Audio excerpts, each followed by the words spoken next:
వరంగల్ కాకతీయ విశ్వవిద్యాలయం ఇంజనీరింగ్ కళాశాల అనేక సమస్యలతో కొట్టుమిట్టాడుతోంది. శాశ్వత అధ్యాపకులు, సరిపడా తరగతి గదులు, ల్యాబ్ సౌకర్యాలు, వసతి గృహాలు లేక విద్యార్థులు తీవ్ర ఇబ్బందులకు గురవుతున్నారు.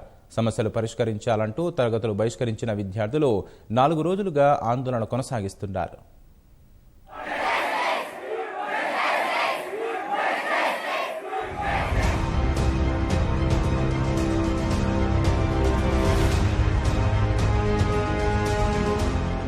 వరంగల్ కాకతీయ విశ్వవిద్యాలయంలోని ఇంజనీరింగ్ కళాశాలలో వలయంలా సమస్యలు చుట్టుముట్టాయి. అధ్యాపకులు, ల్యాబ్ సౌకర్యం, కళాశాలలో మౌలిక వస్తువులు లేకపోవడంతో విద్యార్థులు నానా ఇబ్బందులు పడుతున్నారు. ఇంజనీరింగ్ కళాశాలలో అన్ని బ్రాంచులు కలిపి సుమారు 1400 మంది చదువుతున్నారు. కళాశాలలో 4 శాశ్వత అధ్యాపకులు, 40 మంది ఒప్పంద ఉద్యోగులు బోధిస్తున్నారు. ఇంజనీరింగ్ కు చెందిన పాఠ్య పుస్తకాలు గ్రంథాలయంలో సరిపడా లేవు. ల్యాబ్లు లేకపోవడంతో అందుకోసం నిర్మిస్తున్న షెడ్లు అసంపూర్తిగా ఉండడంతో పక్క కళాశాలలకు వెళ్లి ప్రయోగాలు చేసుకుంటున్నట్లు విద్యార్థులు చెబుతున్నారు.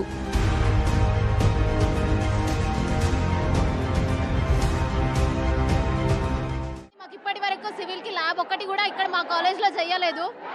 మేము అన్ని సిడిసి బయట కిడ్స్ కాలేజ్ కి వెళ్ళి చేస్తున్నాము. ఇప్పుడు మేము ఫైనల్ ఇయర్ అంటే మాకు project, minor project, major project ఉండాలి. కానీ మాకు మొత్తానికి కలిపేసి ఒకటే ప్రాజెక్ట్ ఉంది. ఆ ప్రాజెక్ట్ కూడా ఇప్పటి వరకు స్టార్ట్ అవ్వలేదు. ఏమైనా అడిగితే మీకు గైడ్స్ లేరు, ఫ్యాకల్టీ లేదు అని చెప్తున్నారు. ఇంటర్లో బేసిక్స్ నేర్చుకొని ఎంసెట్ ర్యాంక్ పాస్ అయ్యి మరి ఇక్కడికి ఇంజనీరింగ్ చదవడానికి ఇక్కడికి వచ్చినాం. ఇక్కడ బేసిక్స్ లేకపోతే మాకు ప్లేస్మెంట్స్ ఎట్లా వస్తాయి? మేము ఎట్లా గవర్నమెంట్ జాబ్స్ కొట్టగలం? బయటికి ఎక్కడ వెళ్ళినా మీ కాలేజ్లో ఫ్యాకల్టీ సరిగ్గా ఉండదు, మీరు కాలేజ్కి వెళ్ళి ఏం చేస్తున్నారు అని ప్రతి ఒక్కరు అంటున్నారు. ఇంజనీరింగ్ కాలేజీలో సమస్యలను పరిష్కరించాలని కోరుతూ గత 4 రోజులుగా విద్యార్థులు ఆందోళన బాటపట్టారు. పలుసార్లు విశ్వవిద్యాలయ అధికారుల దృష్టికి తీసుకెళ్లినా పట్టించుకోవడం లేదని వాపోతున్నారు. ప్రాంగణ నియామకాలు కల్పించడం సహా బాలికల వసతి గృహాల వద్ద సరైన భద్రత కల్పించాలని డిమాండ్ చేస్తున్నారు.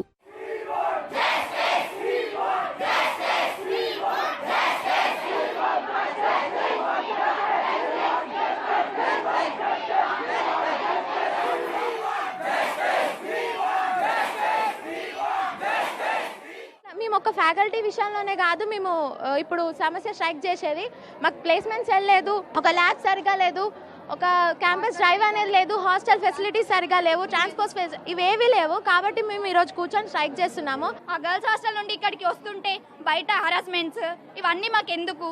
ఇక్కడే ఏదన్నా పెడితే మాకు కొంచెం బాగుంటుంది కదా.